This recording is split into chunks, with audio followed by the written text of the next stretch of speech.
The chairperson of the ANC's Electoral Committee, that's Kgalema Motlanthe, says the party's National Executive Committee has issued what he described as a clarion call for all branches to fully participate in the candidate selection process ahead of the 2026 local government elections. Motlanthe has described the upcoming polls as a litmus test for the ANC's existence as well as capacity across the country as it works to regain ground after securing just over 40% in last year's general election. Dwindling membership is also a problem. He addressed the media on the state of readiness for the upcoming polls, Motlanthe outlining strict guidelines for nominations, including the candidates who have to have completed all or the Tambo School of Leadership modules and have no criminal record. He's also stressed that the process is critical to restoring credibility and ensuring the ANC fields capable leaders ahead of the local government elections. All candidates must be members of the ANC in good standing at the time of nomination to the Independent Electoral Commission. Candidates must possess a proven track record of commitment to and involvement in the democratic movement and or government. Have no criminal record or criminal charges brought by the NPA. This, of course, excludes political-related crimes committed before April 1994. Private prosecutions are excluded unless these result in criminal convictions by the courts of law. No candidate shall be eligible for nomination if he or she has been found guilty by the disciplinary committee for contravening the ANC Code of Conduct and had their membership suspended for any period in the last 10 years. This rule applies also where a member is awaiting the outcome of a disciplinary hearing or appeal. No candidate shall be eligible for nomination if he or she is temporarily suspended pending the outcome of a court case or disciplinary hearing. No candidate shall be eligible for nomination if his or her case has been finalized by the Integrity Commission and the NEC has approved and implemented the Integrity Commission's recommendation for a suspension of membership or stepping aside from leadership or public office. Those who are already public representatives or members of government executives must achieve satisfactorily in their performance review. All candidates must agree to vetting of criminal records and qualifications and make financial and other interest declarations before final nomination. Candidates must agree to lifestyle audit or other investigation to be conducted by reputable accounting and law firms if ordered by the Provincial List Committee or the Electoral Committee. Well, let's speak further then about that story. We're joined this evening on The Full View by the Secretary of the ANC's Electoral Committee, Chief Livhuwani Matsila. Good to have you on the programme this evening, sir. I think a good place to begin perhaps then with the change in strategy for the ANC around local government elections now that you're going to be naming as soon as February the candidates for each municipality, which has not been done in the past. What is the political calculation behind that decision?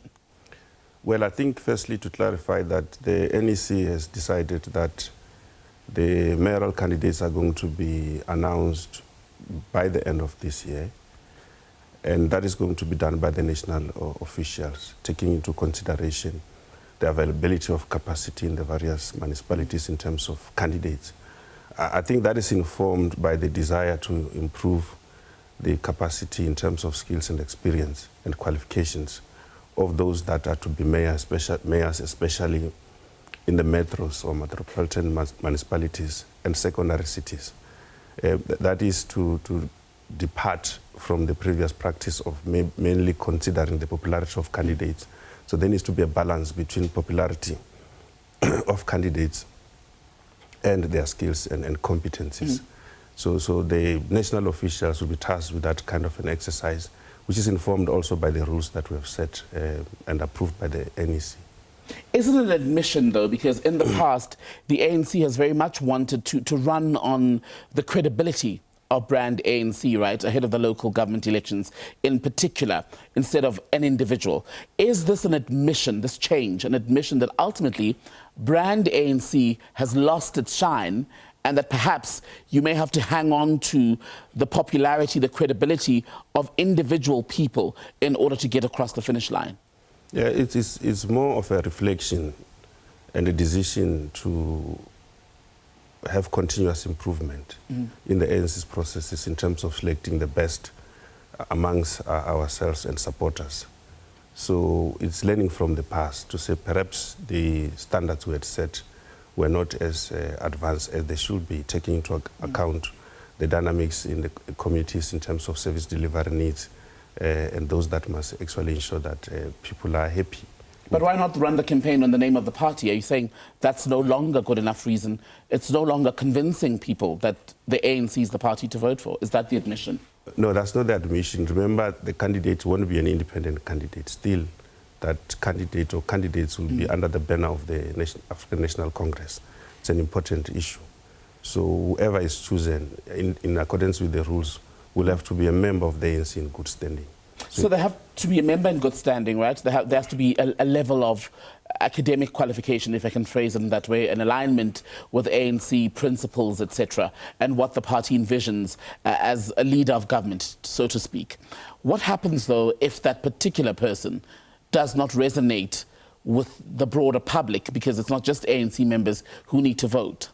I think alongside that is the issue of voter education amongst our rank and file members as well as the community in general, to say, let's, as the community, start to look at nominating or electing candidates with capacity, experience and qualifications. It's a serious departure from the norm. Because if you are not going to educate voters, they will just vote for people who are loud in communities but who can't actually understand the laws and policies in the municipalities, as it happens in some cases. How then do you ensure that ultimately this does not become a process where the national leadership, so to speak, becomes overly entangled in the dynamics at local level and drawn into whatever factional levels might be playing out there, and even at some point possibly sparking the frequent accusations sometimes around imposed candidates? I think this is where the ANC distinguishes itself from many other political organizations in the country, because of the very same rules and guidelines which the NEC has approved. In the rules, it's very, very clear that there are criteria which are very objective. One, tertiary qualification, if you are to be considered to be a mayor. That is even a standard higher than an ordinary councillor, which should have a matric, for instance. And secondly, you must be having experience of having served as an MP, MPL or councillor for at least 3 years. And then there are other things that you are required that are detailed in the rules. So the rules are there, the criteria are there, so that allows for objectivity. In the absence of rules, what you are talking about could happen. So these candidates then who come in, when the campaign then begins, how do you, especially if they're new people, for example, ensure that they're well supported and are able to go out into the communities to convince them at a time when we know that public voter confidence, at the very least, in the ANC has declined and has continued to decline, especially in metros like Johannesburg? So the candidates will need to be profiled properly in terms of what competencies are they bringing into the various municipalities, so that people can understand that things are going to change if you have people with capacity. That is why even in the ordinary processes of nominating councillors, those are presented before communities. So communities can comment to say this one we like because of their capacity, or this one has got no credibility amongst communities. So it's a fairly transparent process where people will also give us feedback if they are not happy. And I think the leadership can change its minds where there is unhappiness. You're feeling the pressure, aren't you, of electoral decline? Every political party is in the same space. No, but it's specific to the ANC. When you had over 20 years of a guaranteed victory, you are feeling the pressure. Hence, we have to drastically change some of the processes and rules applicable to nomination of candidates. Yes. So that's a yes. Of course, the pressure is there. We don't have to lie, but we're managing it very well so far. So could then the rumblings that we were reading about over the weekend about the future of your president, Cyril Ramaphosa, and the NEC, with this letter circulating, proposing, possibly pushing them all out and bringing in some sort of temporary structure to be led by former President Mbeki, could that compromise your election run? Well, we're not aware of that as the Electoral Committee. We went to the NEC with the rules. They approved the rules. There is nothing like that in the rules, so we don't know where that comes from. As a senior person in the organisation, is that something that keeps you up at night, that you worry could dent your prospects, the prospects of the ANC? No, not such issues, because they are based on rumours and fabrications. But you know, sometimes what they say about how a rumour alike can sometimes travel a further distance before the truth is able to catch up. So ultimately, the damage could still be done, whether it's true or not. No, we've got to stay strong as the Electoral Committee and focus on the rules, because there will be a number of distractions along the process, and this is just one of them. And we're not going to be drawn into that. We have a focus, we have a mandate from the NEC, and we'll stick to that. Good to talk to you, Chief Livhuwani Matsila. Good to have you on the programme this evening on the SABC, speaking to us about the changes made to the ANC's rules around candidates who will run for the upcoming elections.